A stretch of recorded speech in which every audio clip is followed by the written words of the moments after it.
For the first time ever, I've got one of these in my hands right now. It's the new Carol Boys Eduardo Villa Pine Street Shul Mezuzah. Let's open it up, see which one we've got here.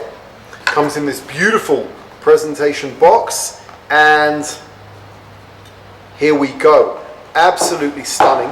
This one is one of 6. This has the mandrake on it, which is the symbol of the tribe of Reuven.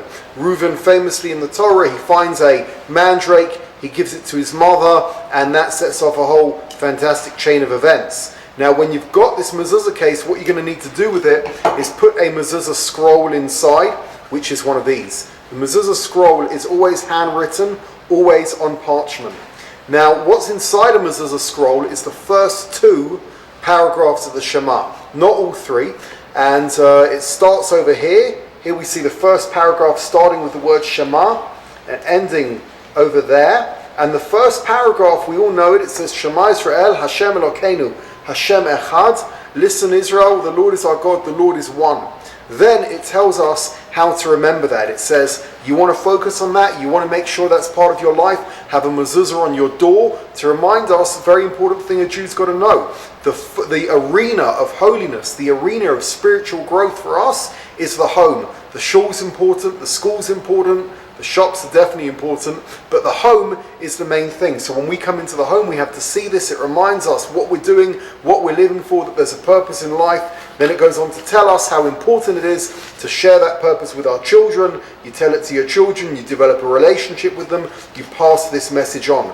Then we've got the next paragraph over there, which starts with V'haya im Shamar and ends with Al Haaretz, and that is all about reward and punishment. It tells us what happens if we keep the mitzvot, prosperity, everything goes well, rain in the right time, peace in the land. It warns us not to forget, and again tells us that mezuzah, tefillin, all of these things are really going to help us along the way.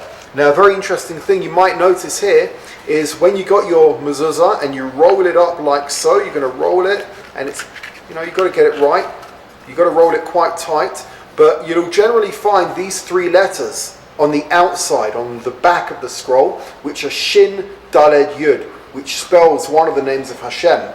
Now, a good mezuzah case should have the letter Shin on there at about the same height that the scroll is, to remind us what's behind the case. If we look here, lines up perfectly. You've got a Shin there reminding you in one of your Stars of David. And what I think is a beautiful feature, there are only 500 ever made of each of these. The molds have already been destroyed, so there will never be more. And every one you get is going to tell you which number it was. So for example, this is number 10 of 500.